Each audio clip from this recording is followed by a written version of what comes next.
few weeks ago, I bought this Volkswagen Crafter pickup with the idea of turning it into an overland style camper. So far, we've removed the pickup bed, found an ex-Sainsbury's delivery van box for sale, modified it, cut some big holes and bolted it to the Crafter. We now have windows, doors and even a slide-out barbecue installed. And in this episode, we get some walnut veneer plywood bonded, use the CNC machine to cut the parts out, assemble the furniture and make a start on getting it all installed.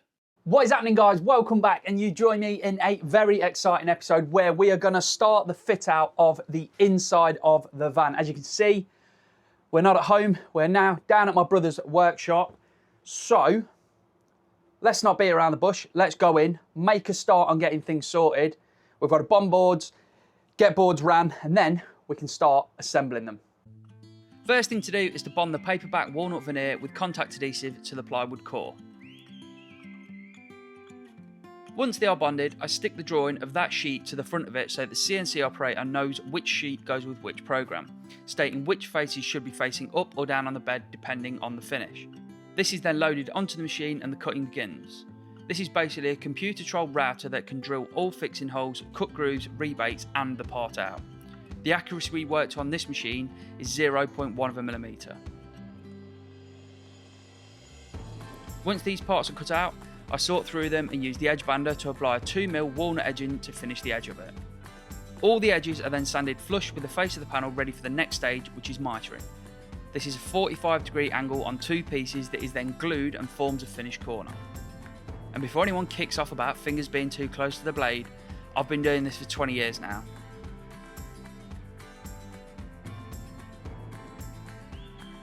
Once this is all done, we can give it another quick sand, take the miters up and begin assembly using wood glue and a pinner.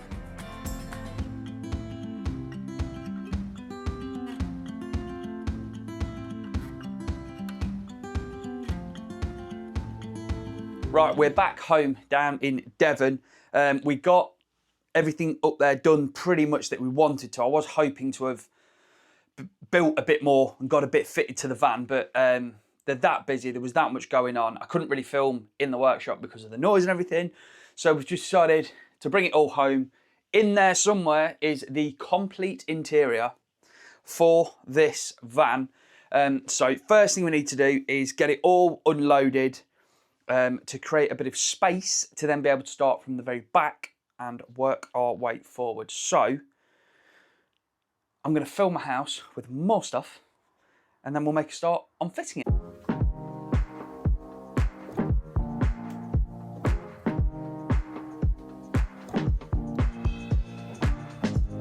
Right, that's the van mostly cleaned out and moved. I don't want to take too much of it out because I've only got to bring it back in. So there's a big pile in that corner. And what I've done first, the first place we're going to start is at the very back where the bed is going to go. So there's a board that goes at the back, a side panel, another side panel, and a front panel that basically make that area up. Then we've got all the barbecue boxing on going in inside as well, which we'll get onto. So I've got a little trimming out to do because I forgot about the latch for this, so we'll trim this out now. Then I've got my pocket hole jig, which I found. I didn't know where it was, but I found it. I've got a pocket hole jig, there's a bit of it missing, but it's in that bag. And we'll use, it puts like a angled screw into the face of the board that you screw through the end of the board into the face of the other board. So, yeah, we'll just chuck the camera up. I'll get this little bit fitted. And then we'll show you this bit in.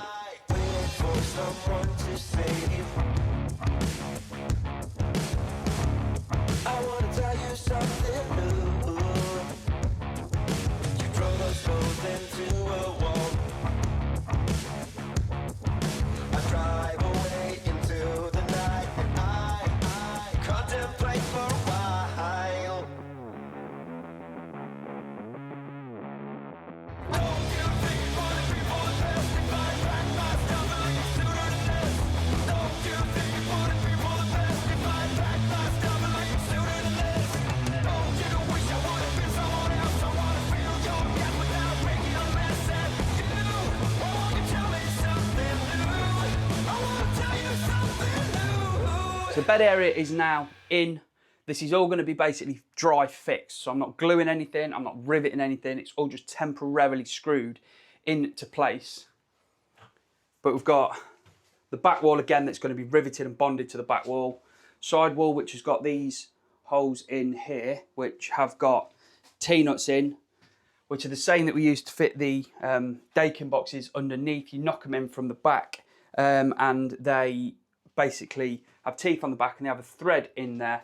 So the drawer runner that the bed's going to run on is bolted and basically clamped to the bit of wood. We're not relying on wood screws in wood in a moving vehicle. Pocket hole jig, this is the cutout it creates, and then the screw goes in. I've only used half the screws, so we've then got another good fix in for when we glue everything back together. So they're in. We've got the unit for where the fridge is going to go. Now, I've not cut the hole out for the fridge yet because I want to get the fridge physically here, see how the door hinges, how the door swings, so we can make sure we get all the correct size and opening to allow the door to open and work. We've got a lovely bit of walnut veneer, because it is on plywood, for the worktop, which is going to look really, really nice.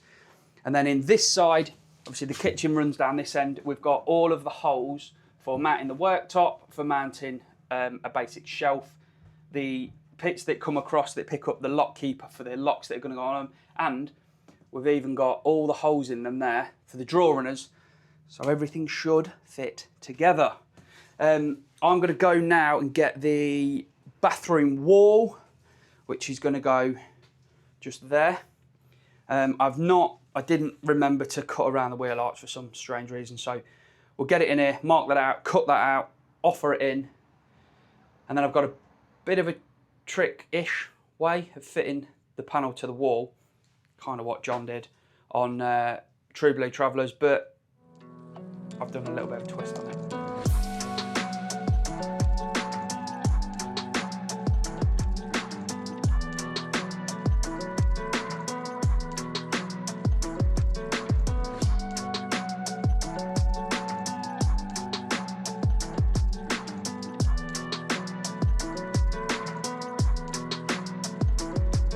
And again, before we get the expert saying, you can't use a level in a van, we're not using it as a level, it's a straight edge.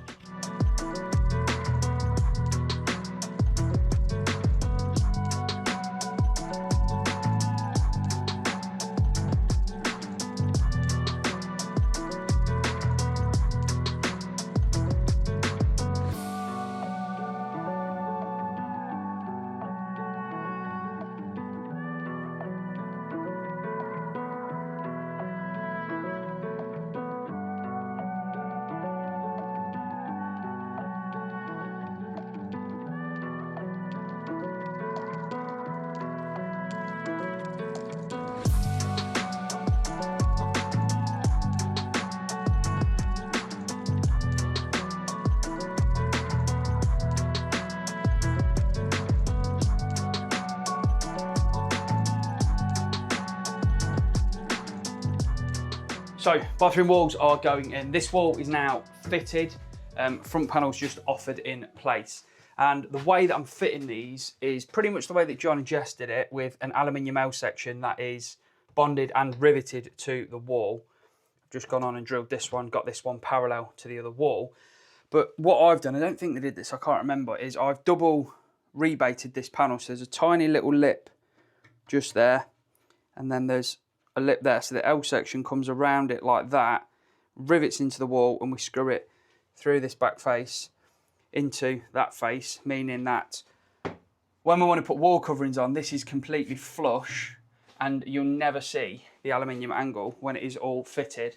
And from the outside, it is not bad. I mean, there are gaps in places that we're going to have to mastic, but the box is twisted, it's rippled, it is not perfectly flat, but it is a hell of a lot easier fitting to this than a panel van with all your curves and your scribes and everything being different, and this is a hell of a lot easier. So I'll chuck this camera back up, we'll get this bit fitted, this wall in, get this front on, and then we're going to be onto the kitchen, which is going to be the exciting bit, and actually see if it works.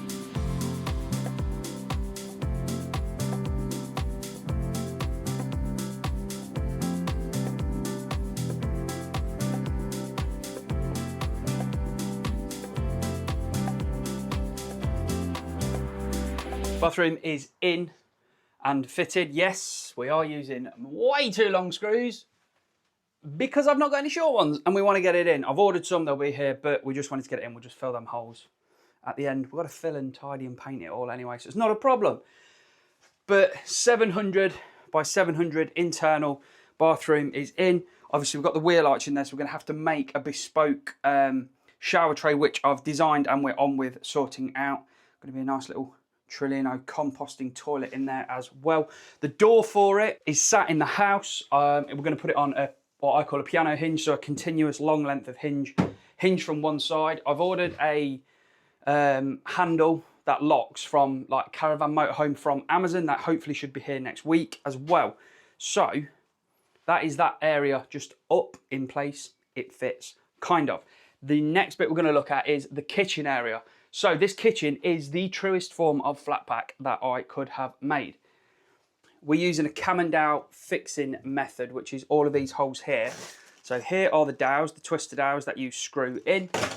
And here is a bag of cams that you then use to tighten it all up. 5mm hole is for the twisted dowel, 6mm hole is for a wooden dowel, and we've end bored all of these with all of the correct holes in. Now as we're dry fitting it, we're not going to put the wooden dowels in, we're not going to glue it, we're not going to do any of that, we're just going to put the twisted dowels in to make sure that it all goes together and it all works. So, I'll chuck you on time lapse and you can watch me hopefully quickly assemble this kitchen area.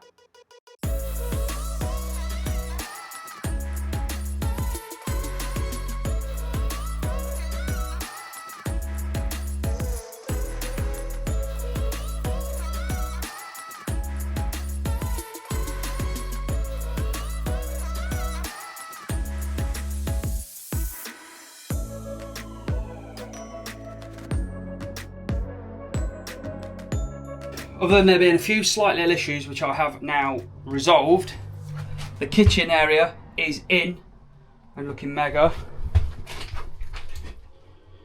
So what we've got, there's going to be a sink just here, so this is going to be a hinged panel. We'll have drawer there, space for an air fryer which will be built in, and we're going to be putting a vent in the outside wall to get all the heat out. Drawer at the bottom, drawer, there's a rail missing which has fallen back in that I didn't put in. Drawer and drawer. So yeah, the hob's going to go in the middle one, giving you enough space on the end of the worktop for the bed to pull out. Same on this side, enough space for the bed to pull out. So the next thing we're going to look at now is the bench seat. On this side as well, we've got the backsplash, which is a piece of 6mm ply that I've walnut veneer and edged, and that has got cutouts in to cover over the awning bolts, so you won't be able to see them either. So yeah, next thing we're going to do is get on with this front bench seat area. I've dry assembled it all just to make sure that things kind of look right. So I'll bang it on time lapse and we'll just get this all assembled.